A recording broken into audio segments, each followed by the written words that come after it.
next up is a speaker that's going to talk about turning governance around. They talked about fraud and internal controls and how they had to walk through that fire. And so our next speaker is Greg Heitzman, who's the executive director of the Metropolitan Sewer District of Louisville. And Greg is going to talk about how when they've had they've come through a situation in which they've had problems with their governance structure and how they have started reform at MSD. So that's it. Here's Greg Heitzman.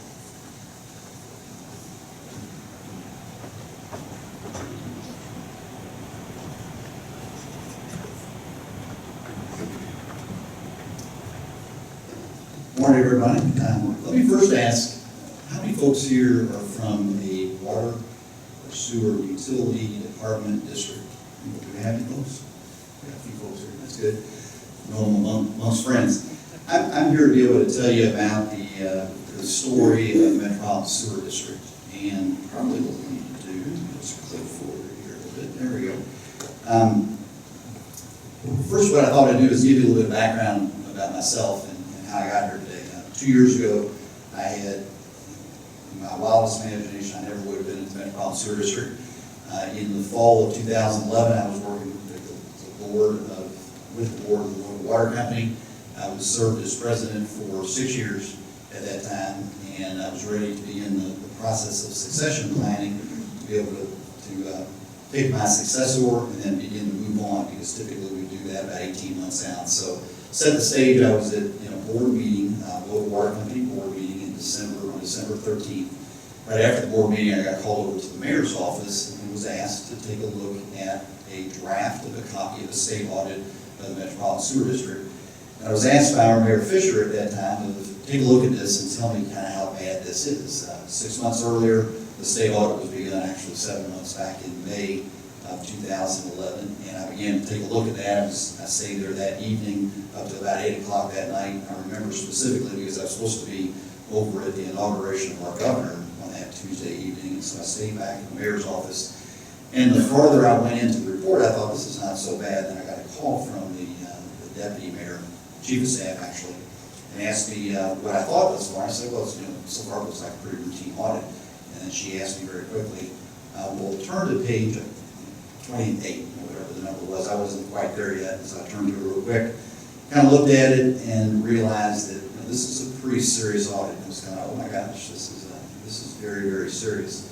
I tell this story in the context that I believe Mayor Fisher initially called for the state audit to come in and take a look at the practices of the Metropolitan Sewer District, because on his travels for election, he heard a lot of stories about the Metropolitan Sewer District, prompted in a lot of cases by high sewer rates. And so he was going to bring in the independent state auditor to be able to realign and get the attention of the leadership and the board of MSD and then be able to move forward. But what I'm going to show you here, this was much worse. Not as bad as the mayor had just presented. We did not end up having embezzlement or fraud involved, but we had what I'll call essentially a lax culture of accountability, a lack of trust, and not following a series of good governance and internal controls. So moving forward through here, get this going, is the presentation that I'll cover over the next 20 minutes, 25 minutes or so. Summary of 2011, the state audit. Second, implementing what we call the corrective action plan. I often refer to that as a triage mode. Third is rebuilding MSD. That's the year that we're in right now. And in 2014, kind of where I see us going next in building a high-performing utility at the Metropolitan Sewer District of Louisville. First of all, the timeline. I mentioned a little bit this earlier. We started in May of 2011 when the mayor asked for the state audit. The field work began in July, and then in December, the audit was released to the public on the 16th. That was on a Friday. There were 27 findings and 150 recommendations, and I went from, on that Tuesday on the 13th, asking to read a draft of a report, to by that Friday I was named interim executive director while I was still also leading the Louisville Water Company. So initially I thought it might be a 3 to 6 month period of time in transition. Ultimately what it turned out is an 18-month in a dual role of managing both the Louisville Water Company, simultaneously serving as interim executive director at the Metropolitan Sewer District as we began to stabilize the efforts. The state audit, the essentially, and this is going to apply to any money that goes through a state audit in general, but essentially the major areas of concern for MSD and for others for that matter is the governance and the senior management and the leadership of the organization. We all heard about setting the tone at the top, and it's all about setting the appropriate expectations for our employees. And that does have to start at the top. And it has to start with the governance and the accountability, primarily in our case with the board of directors of the Metropolitan Sewer District that are appointed by the mayor of the city of Louisville.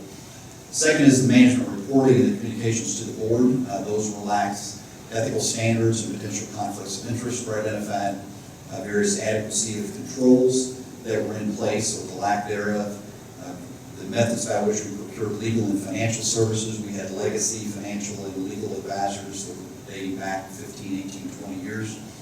Also, financial policies or the lack thereof, and discretionary expenditures that were out of control, and then also various other outdated policies and procedures. So that's kind of a high-level summary of what the state audit, in our case, is all about.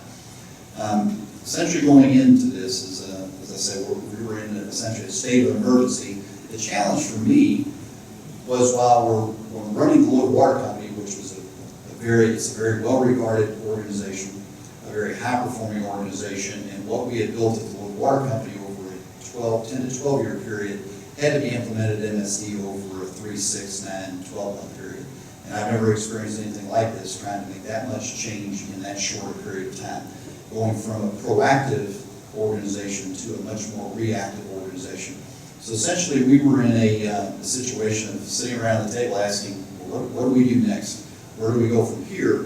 While still keeping the basic services of public health and safety and sanitation available to our customers, because we cannot let the entire organization collapse. MSD is a $200 million a year organization, 640 employees. It's charged with the flood protection system for Louisville, it's charged with the sewer system, and it's also in charge with the drainage utility for the community. So it's a very large organization. We cannot let this state audit essentially literally bring the entire organization to its knees. But clearly it needed some leadership change. What we started off with, obviously, the state audit requires by KRS a 60-day audit response. I was appointed as interim executive director, and essentially the first proposed one-year timeline was, you can read those items, essentially internal work groups being formed, policies, procedures, a whole host of employee training, living and compensation. So those were the high-level elements that we had to first take a look at. We then went in and identified, we're fortunate at MSD that prior to coming along, MSD had an internal auditor. Our internal auditor is actually here today. Her name's Jenny. She helped me put together this presentation. And she was new from the city of Louisville, so she was new to the organization as well, having worked at MSD for about 2 years up at that point in time. And so we put her in charge essentially as the coordinator. I served as the team sponsor to make sure that this was coming from the top of the organization. We assembled a group of senior managers to serve on the audit response team, and then we also identified a whole host of subject matter experts that were gathered out into the organization to tackle these 27 recommendations and our findings and 150 recommendations. We also developed a tracking spreadsheet. I have an engineering background, do a lot of things in a very logical, laid out process, process flow chart. In this particular case, we just used a simple spreadsheet to begin tracking.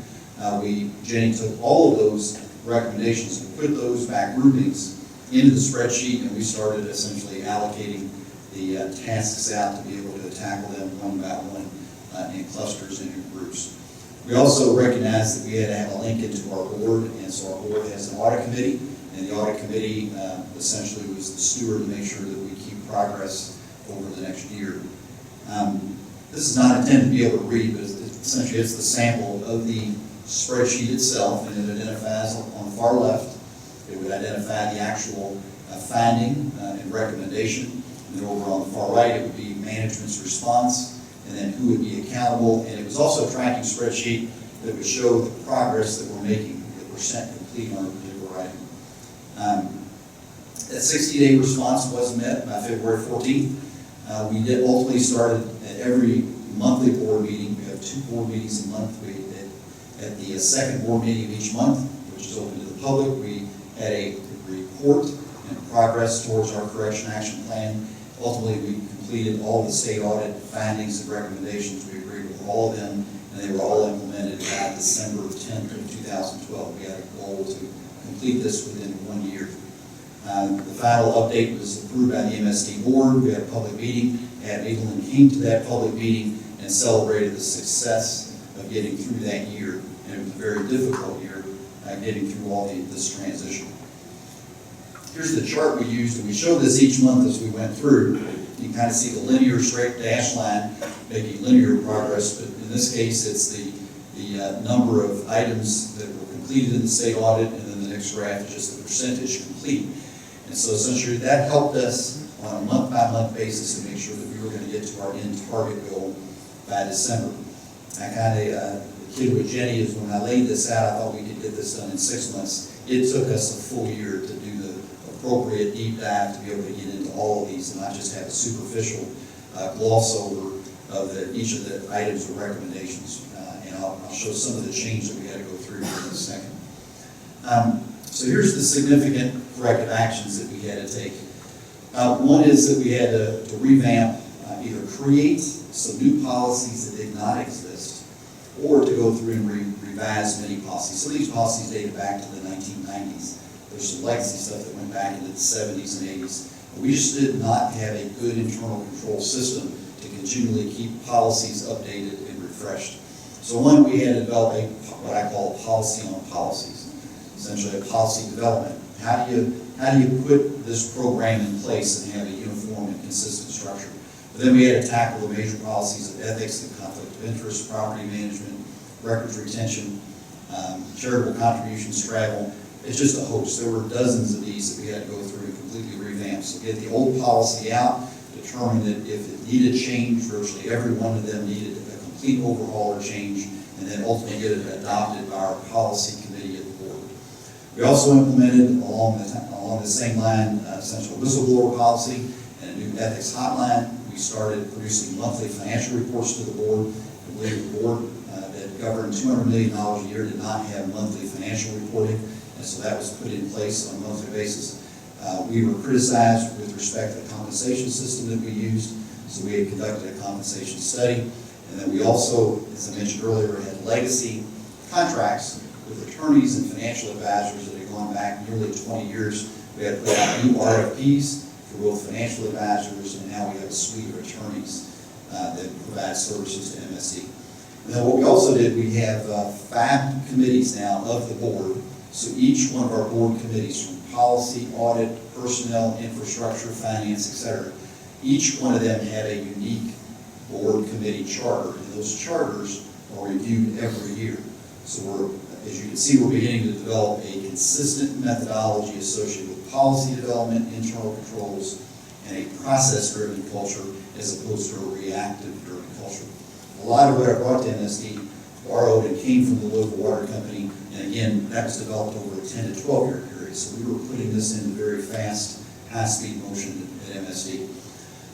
We developed those policy and procedure standards, and then we developed a policy template that included, as you can imagine, policy number, the area, the policy origination, the standard sections, the review cycle, the approvals, et cetera, to keep us on track going over time so that we don't look 3 years from now and have to revisit this situation again. This is a typical form of policy. Typically a policy will be anywhere from 1 to 3 or 4 pages long, and it's our standard template at the top. If folks are interested, we can provide this to you, but essentially the boilerplate information at the top. It then identifies the area and the specific policy position of the organization that is approved by the board. And then it complements, and it's a hierarchical system. There are then procedures that are developed. This is the procedure template that essentially goes into specific details on the process. And the procedure could be either a set of instructions or it could be an actual flow chart. And then one level, I didn't show it here, but the next level down are what are called work instructions. So essentially your policy will drive your procedure, which will then drive your work instructions. Sometimes they're the desktop instructions for someone at a clerical level or a technician level of how to get their job done day in and day out. So essentially you can take this policy position and move it into how do you manage your organization day in and day out. And it beautifully fits into succession planning and training and development. If you adopt this type of methodology. The next phase is essentially, after getting through this, is how do we rebuild MSD? So what I just talked about was all done last year, essentially in 2012. It took 2012 to bring that culture, the calendar year, to MSD. And so this next phase for 2013 is our stabilization phase. It's all about how do we begin to institutionalize this process to make it stick over a period of time. You got to keep repeating it over and over and over until it becomes routine. So we're in the process of rebuilding MSD. Some of this is a repeat. I've moved now from an interim executive director. On May 1st, I was appointed full-time executive director. So I've left the Louisville Water Company. My successor has been named. I'm now full-time over at MSD to continue this transition because of the amount of work that needs to be done. But to give you a sense of the change in the organization, the mayor stepped in this process and appointed all new board members. So we have 8 board members. Every one of them now, several of them are up to 2 years of experience. A year ago, they all had less than 1 year of experience.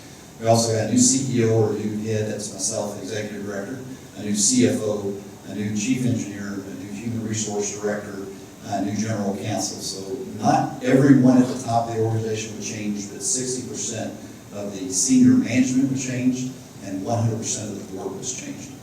And the mayor also appointed a task force at the same time this was going on to evaluate the potential consolidation of the Louisville Water Company and the Metropolitan Sewer District for economies and efficiencies.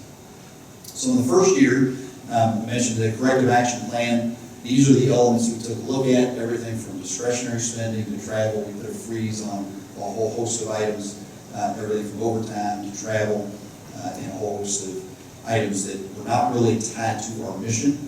We also looked at our vacancies, and one by one we put a soft hiring freeze in to begin to save money.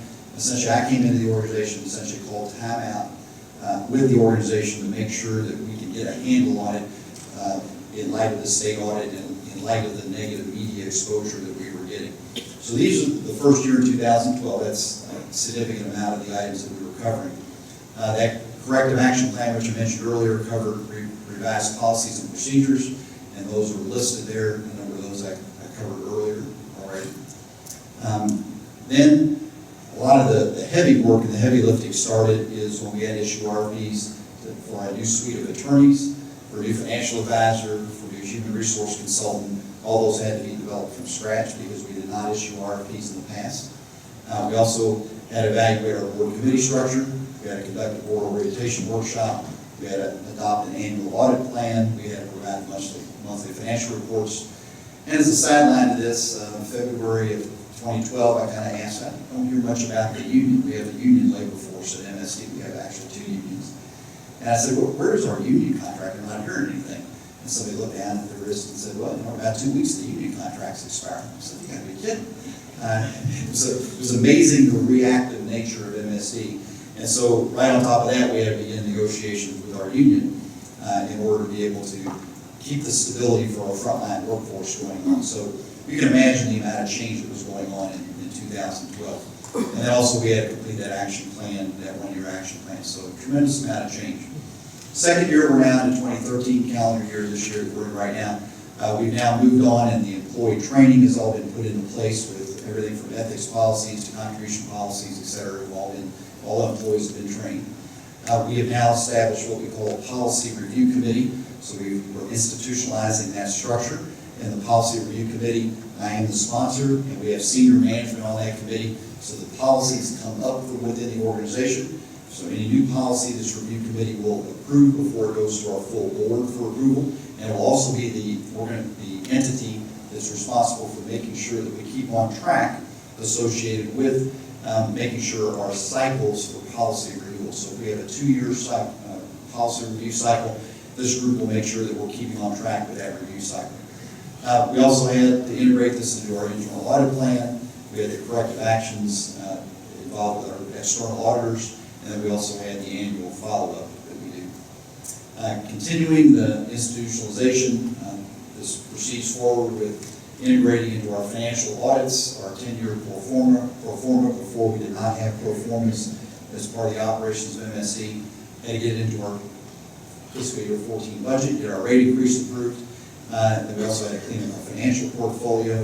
Unfortunately, we had a whole host of swaps and derivatives involved with this, and we have market issues, so we're right now about $80 billion in the hole from a derivative point of view, so that's another financial challenge that we had.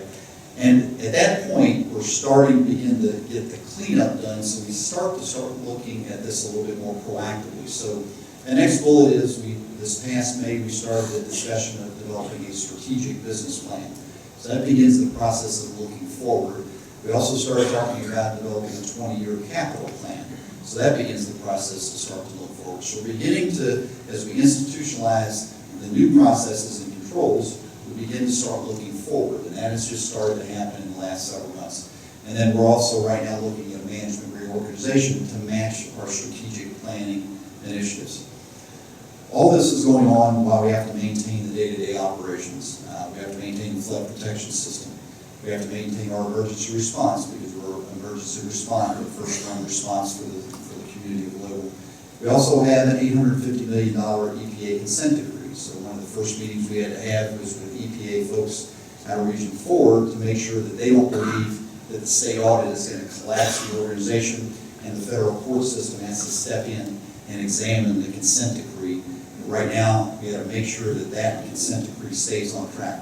We also had to meet with our rating agency, our bondholders, to make sure that the ratings that we have, our AA- rating, which is a pretty decent rating, is not compromised in some way in light of this state audit that occurred. And so those are all the elements of the ongoing operations that we had to make sure are stabilized moving forward. So where do we go from here? One is that we will get our strategic business plan. We expect that to have that approved this November or December. So by the time we get to January, we're going to have the new blueprint for MSD moving forward. Second is, a lot of this is a change in the management culture at MSD to a culture of a customer orientation, a culture of transparency, a culture of trust.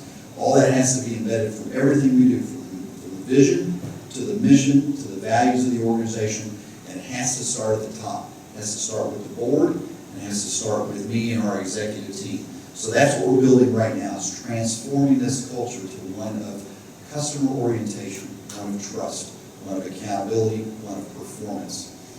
Those are the key things that we move forward. So we're going to come out in January of this year with a new organizational structure, a new strategic business plan, and a board that now is 100% behind us. They have spent a tremendous amount of time in building essentially the basic building blocks for a high-performing organization moving forward. So it's all about how do we change this culture.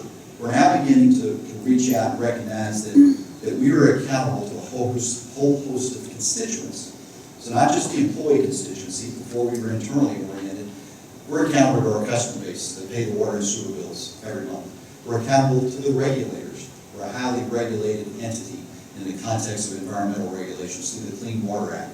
We're accountable to our developers. Developers bring us new customers. We're also accountable to the environmental advocates in our communities to make sure our rivers and streams are kept clean. So we're now, right now, doing a significant amount of outreach to every one of these constituent groups to find out what is their expectation and to explain to them there is life after the state audit and that we're fundamentally in the mission to provide outstanding service for flood protection, for sanitary service and drainage services for Jefferson County, Kentucky. And what we want to do is we can't be everything to everybody, but we can get input from all these constituents to be able to set the right expectation and the tone moving forward. Here, I'll pull this cartoon up and you can read it. It's kind of appropriate for today's technology. Is what's my lesson learned after all this, going through it and going from 2 years ago for not being involved with MSD at all to recognizing you don't want any state auditor to have to come in a reactive fashion to be able to look at your organization, because I tell folks they're going to find something. You don't send 2 auditors down, you don't send 5 auditors down, you don't send 10 auditors down. Their job is to come in and be able to determine, are you operating within a set of established internal controls? And if you don't have this part of the institutional culture of the organization, you are going to fail. Because an organization the size of MSD, if it's not a part of what we do every day in and day out, we'll recognize that we have outdated financial policies or outdated travel policies. And we're gonna look at, there's nothing worse than having no policy at all. That's having a policy that says you will do X. And here's a real example. Thou shalt not invest in swaps and derivatives, dated in 1995. But over here, we have a swap and derivative portfolio. That's a problem, a complete conflict. And so what we recognize is that if we don't build an organization that has sustainable, controllable internal controls in place, that can have external auditors and internal auditors making sure that we're being accountable stewards to the public that we serve, then we are going to fail. And so we have to recognize with today's technology, all it takes is one email, all it takes is one tweet, all it takes is one communication out to someone. And what we're going to recognize is that the public, the accountability of the public is setting much higher for us today than it was before because of the flow of information. So that's the world that we live in today. And I'll go around the state of Kentucky and tell folks on meetings like this that the first thing you've got to do is come in and recognize is that, number one, we're all accountable to the public and it's all about transparency. And if we get that into our minds, then we'll invite our auditors in, both our internal auditor and we'll invite our external auditors in as a partner to help us succeed as opposed to being the audit police.